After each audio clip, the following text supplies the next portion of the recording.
भिवंडीमध्ये काँग्रेसचा पक्षादेश थेट महापालिकेच्या भिंतीवर दिसलाय। भिवंडी महापौर आणि उपमहापौर पदाच्या निवडणुकीनिमित्त मुख्यालयाच्या इमारतीच्या भिंतीवरती काँग्रेस पक्षाचे गटनेते तारिक मोमीन यांनी पक्षादेश हा मुख्यालयाच्या भिंतीवर चिकटवलाय। व्हीप हा प्रत्येक उमेदवाराला बजवायचा असतो, मात्र हे न करता भिवंडी महानगरपालिका मुख्यालयाच्या भिंतीवरती चिटकवल्याचं या ठिकाणी दिसून येतंय। भिवंडी महानगरपालिकेचा महापौर नक्की कोण होणार, त्यामुळे हा सगळा चर्चेचा विषय झालाय।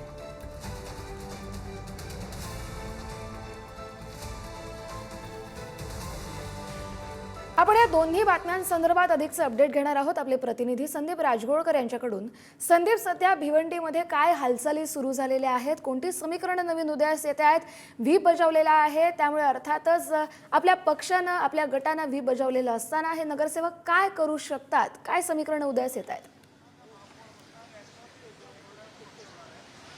पुढच्या 2 ते 2.5 तासामध्ये कस्तुरी भिवंडीचा महापौर कोण आणि ते महापौर पद कुठल्या पक्षाकडे असणार हे चित्र स्पष्ट होणार आहे। साधारणतः 10:30 वाजल्यापासून सगळे जे नगरसेवक जे नवनियुक्त आहेत ते यायला सुरुवात होईल। मी सध्या भिवंडी महापालिकेच्या परिसरातच आहेत, आपण पाहतो ही थेट दृश्य। या संपूर्ण 100 मीटर परिसरामध्ये पोलिसांनी बॅरिकेटिंग केलेलं आहे। कायदा सुव्यवस्थेचा प्रश्न निर्माण होऊ नये यासाठी प्रयत्न केले जात आहेत। सगळ्यात महत्त्वाचं म्हणजे भाजपनं यापूर्वी अनेक पक्षांचे नेते पदाधिकारी फोडलेले होते आणि प्रामुख्यानं पाहायला गेलं महापालिका निवडणुकांनंतर तर अंबरनाथ असेल, चंद्रपूर, त्याचबरोबर कल्याण डोंबिवली इथं अनेक नगरसेवक फोडलेले होते। मात्र पहिल्यांदाच भिवंडीमध्ये काँग्रेसनं भाजपचे नगरसेवक फोडलेले आहेत। आपल्याला माहिती आहे खासदार रवी म्हणजे म्हात्रे जे आहेत, सुरेश म्हात्रे खासदार जे आहेत ते काल आलेले होते काँग्रेसच्या मुख्यालयामध्ये आपल्याला माहिती आहे, आणि त्यांनी थेट हर्षवर्धन सपकाळ यांची भेट घेतलेली होती आणि त्याचबरोबर नारायण चौधरी हे जे नगरसेवक आहेत ते देखील त्या ठिकाणी उपस्थित होते। जवळपास 9 नगरसेवक काँग्रेसच्या संपर्कात असल्याचं आपल्याला समजतं। सेक्युलर फ्रंट जी स्थापन केलेली आहे कस्तुरी, त्या फ्रंट सोबत भाजपचे काही नगरसेवक जाणार आहेत। माझ्यासोबत मोनिश गायकवाड आहे, आपला स्थानिक प्रतिनिधी इथला।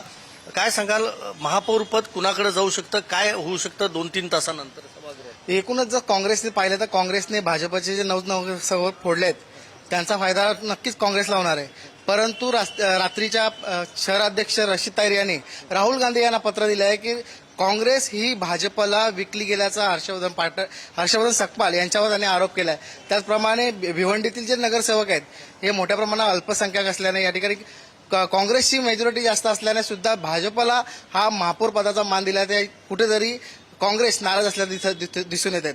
त्याचप्रमाणे भाजपचे वरिष्ठांकडून कारवाईचा बडगा उघडल्याने या ठिकाणी भाजपचे काही नगरसेवक सुद्धा भीतीच्या वातावरणात आहेत। भाजपकडून काही कारवाईचा बडगा उगारला जातो का हे देखील बघणं महत्वाचं असणार आहे। कस्तुरी, जवळपास 46 ही मॅजिक फिगर आहे भिवंडी महानगरपालिकेतली, आणि 30 नगरसेवक हे काँग्रेसकडे आहेत आणि 12 नगरसेवक राष्ट्रवादी काँग्रेसचे आहेत। त्यामुळे जवळपास 4 नगरसेवक हे कमी पडत आहेत सेक्युलर फ्रंटला, आणि त्यात आता ही भाजपची मदत घेतली जाणार आहे। त्यामुळे नारायण चौधरींना जर महापौर पद दिलं गेलं सेक्युलर फ्रंटकडनं तर काँग्रेसचे नगरसेवक तयार होतात का हे बघावं लागेल। काही वेळातच मतदानाला सुरुवात होईल आणि महापौर उपमहापौर पदाची ही जी निवड आहे ती पूर्ण होईल। मात्र सध्या बऱ्यापैकी लक्ष लागलेलं आहे ते भिवंडी महापालिकेकडेच, नेमका महापौर कुणाचा होणार याकडे। बरोबर कस्तुरी, धन्यवाद संदीप, तुम्ही दिलेल्या सविस्तर अपडेटसाठी।